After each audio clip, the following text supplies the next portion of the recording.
Hello, hello, everybody. It's I, Stippling Vaughn, and we're going to do something different. Instead of doing a Stippling Saturday or a Saturday Stippling, we're going to do an erasing Saturday special.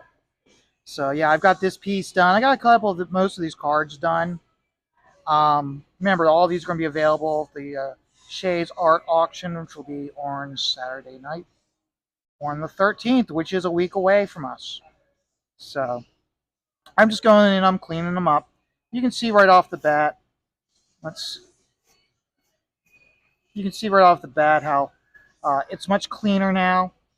Let's pull it up so you can see how it's much more cleaner on this side than that side.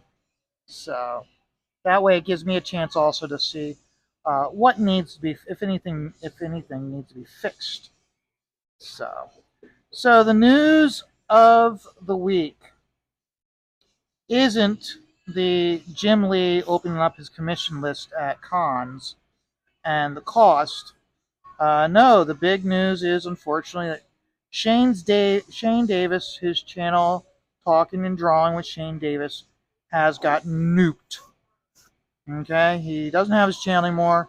YouTube was like, nope, you're taking away your channel, and so he's had to start up a new channel.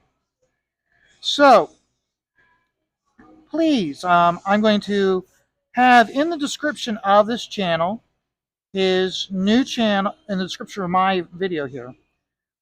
You will have a link to his new channel, along with a link for his campaign Extend.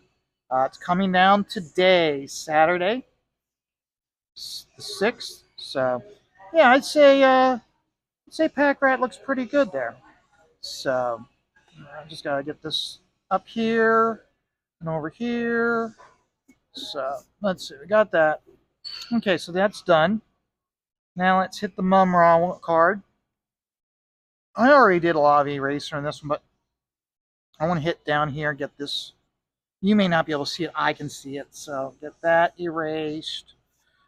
These notes along the side here that I wrote down while I was working on it to help me. Because what there was is I put a note down as what specifically are areas to leave highlighted with no dots. So that way it helps pull and helps it pop. So yeah, so my model looks pretty good. See, I remember how I said how like I was gonna put a light shade of stippling in here, so that way this doesn't compete with him because you want him to be the focus.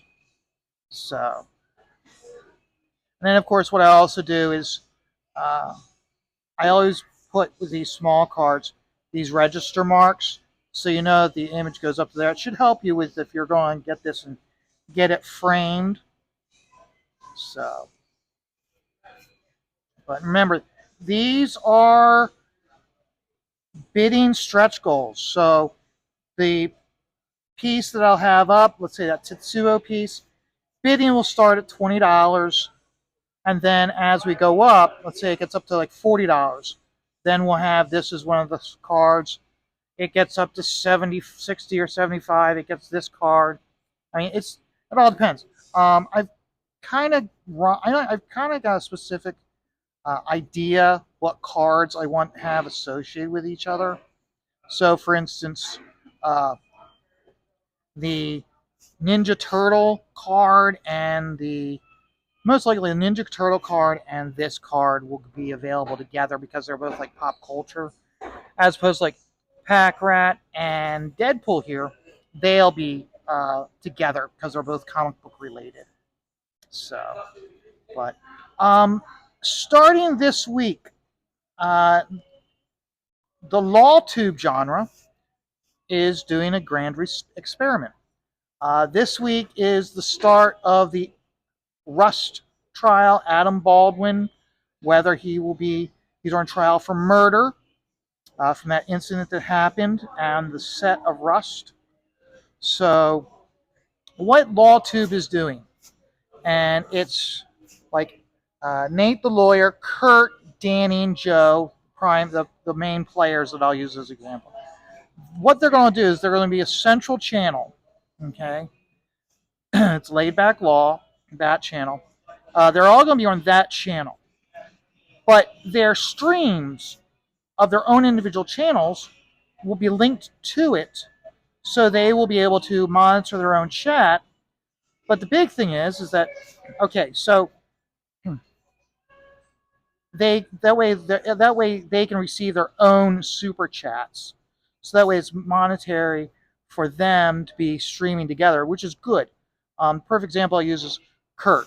Okay, Kurt is a very good streamer when he is with other people. Okay, Kurt is at his best. I like Kurt. This is not, but this is criticism. When Kurt is streaming individually by himself, when it's a live trial, I don't think Kurt does his best. Where Kurt is at his best on live trials, okay, is when he's working with others and he's commenting along with on what they've said, or he just feeds off of it. He's much better.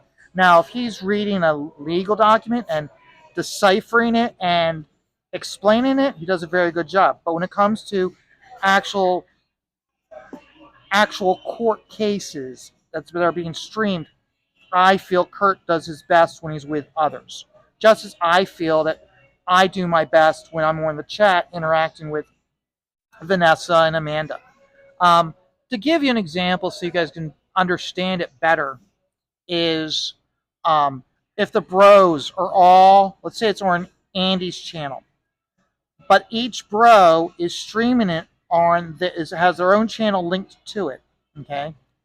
And the way it's going to be is that Andy will have his channel, and he'll have it set up so he can see all the comments from all the channels on his feed. So if let's say they're talking about DC Comics in the 80s, and I put in the comment relative to the area they're talking, and I say how JLA Detroit is the best version of the Justice League of America. He can see it, and he can see that it's coming, that I'm watching it on Graham's channel, but he can still see the comment, and he can comment on it, and whether he agrees or disagrees. Let's say he reads it and goes, Stippling Vaughn says JLA Detroit is the best version of the Justice League. Well, Vaughn, I disagree because I think that it was horrible, and I'm glad they canceled the book because it gave birth to the new version done by McGuire and Giffen, which resulted in, of course, them expanding the title line to doing JLA Quarterly, which is where I got my first job, my first printed job from DC. So I would disagree because if they hadn't done those changes, I may not have gotten my first job. So I disagree with you completely. Okay? But again, I'm watching the stream, even though it's on Andy's channel, it's being dual streamed on Graham's channel. And let's say Graham says something, and I want to comment, I want to send Graham a super chat. Okay? I can send Graham the super chat. He sees it. Graham can then read it off on Andy's stream. So that way, there's 6 bros on the channel. You have the ability to comment and send your super chat to whoever you want, whether it be Graham, Andy, Billy, Frag. That way, you're still interacting with the topic, but you can make certain that your super chat and the money from the super chat goes to the specific creator. Same thing goes when Graham does the landing pad. Anna has a very large following. You take a look. Here's the big thing. Anna is the only Comicsgate YouTube adjacent person who has that play button, that gray metal play button in her background. She's the only one. So she has a huge following. She can, when Graham does the landing pad, she can have her channel linked to it so it's streamed at the same time. Graham can see all the chat, all the comments in Anna's channel. And if someone wants to send a super chat to Anna, Anna gets it. If someone wants to send it to Graham, Graham can do it. Because if someone wants to send it to Aaron, because he's doing the same thing, he gets it. That way you can continue to support your favorite creator on the live stream. So, and it's not just Graham or uh, Joe. I'm sorry, it's not just Graham or, uh, or the landing pad or the professionals. Same thing goes with the Kings. Same thing goes with uh, uh, uh, Jack Show or the Ballers. I think anybody who's in the streaming, anybody who's in the streaming realm who does live streams, I think they should be taking close attention to this Baldwin trial and what they're planning on doing in Lawtube to see how it works and see if whether the let them be the beta test to see how well it does work or doesn't work, so they can go from there. I mean, I'm certain it would benefit, let's say, uh, Shane and Mandy when they did the Ballers, if they both have it on their own. If they're even though, let's say, Mandy's hosting, Shane can have it set up so he's getting super chats also. I think is a great incentive to get people to stream together who normally wouldn't necessarily stream because they look at it and go, well, I'm losing money. I'm losing super chats. It gives them the opportunity to make money on other streams. So, okay. This, of course, is Groken. Okay. And you can see, okay, this one here, I do have some touch-ups to do. I got to darken up, I think, on the eyes so it sinks in that his eyes are behind the hood. Other than that, I think it relatively looks really nice. I did this one completely from start to finish inking it last night at the bar. What it was is we went out to see fireworks, and we passed by the bar on the way home, and the bar was relatively slow. Not a lot of cars in front. And I was like, oh, I miss working at the bar at night. So we got home, and I just said, can I go out to the bar and do some work? And she's like, sure. So I went out here, and I came to the bar, and I did this all last night, which was neat because there I walk in, and I walk up to my one friend, and he's looking at me and he goes, what the hell are you doing here? It's you're never in here at night anymore. I'm like, yeah. And then Danny comes over. He looks at my buddy. He then looks at me, taps his watch, and goes, you're never in here at night. What are you doing here? So it was fun. It was fun. So, but had a lot of fun. And one other thing with Shane, go over to his channel, give him a sub, and if you could do me a solid, if you could go in after you sub or go to one of his channel, sub, go on one of his recent videos, and hey, let him know that you're subbing because I mentioned in my video, and ask his hey, can you let everybody know that Vaughn sent it out, and I would like a sub too. You never get it. And I know Shane doesn't really want to have to rebuild his channel by going on other channels and asking people to subscribe to him. But as Joe from Good Logic put it during the Depp versus Herd miniseries that was on YouTube during the trial, that's what I call that trial, was season 1 or the Depp versus Herd miniseries, or season 1 of Depp versus Herd. I found that I would I I discovered from that there was Joe from Good Logic.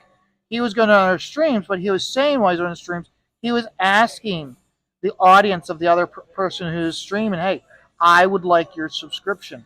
And he flat out said, because you don't get it unless you ask for it. So I'm asking you, if you can go over to Shane Davis's channel, subscribe to him, and while you're there, ask his audience if they would check out my videos and my channel and give me a subscription. I would greatly appreciate it. I do all my work here at my local dive bar. I enjoy it immensely. You can look at all my other past videos. So, but no, I I had so much fun working on this last night. I'm looking forward to seeing how everybody responds to this card, and these two cards will definitely be linked. So it's one of those deals where it's like, here, let's do it like this. So one of the, like, this will probably be the first stretch goal. So this will probably be like the $40 one, and this will probably be like the $60 one. So if we get the bidding up to like $60, we'll have this card available. You'll get this card, and whatever the main piece is I have available to bid on. I would definitely want you to, hopefully you want the main piece that I'm bidding on, but you'll get these pieces also. So, and remember, the art auction is on the 13th of Saturday, which is next Saturday. Okay, so guys, you all have a great day. I'm having a great day, even though all I did was erase these. One I'm going to be working on today is I'm going to be working on this Optimus Prime card. Now, this one here, okay, if you look carefully at these two cards, this is with a 102 nib. This is with a 109. You notice how the dots are much more uniform, almost like using a pen or disposable Rapidio pen. Okay, that's why the dots are so uniform. That's because I want reason that's intentional, because Optimus Prime's a robot. So I want the robot to have a different look and feel to it, as opposed to this guy here, or Groken himself. Look at how the difference is between Groken, which is all done with a 102 upside down. Remember how I talk about how you can work on a piece and put the dots down this way, but when you want a really fine dot, you then flip your nib over and tap the paper. That's why Groken has such a faded, ghosty look to him, because this whole thing was done with the nib upside down, as opposed to this one where it's all the 102. I'm sorry, the 109. And the difference is, you can see this is a 102, this is a 109. You see how that's a circle and this is an oval. Okay, that's the reason why you get such a different dot. So, guys, I'm having a great day. I want you all to have a great day. I want you all to, if you can, tune in on Saturday, next Saturday, for Shay's art auction. And until then, remember, life is stressful. Just take it all one dot at a time.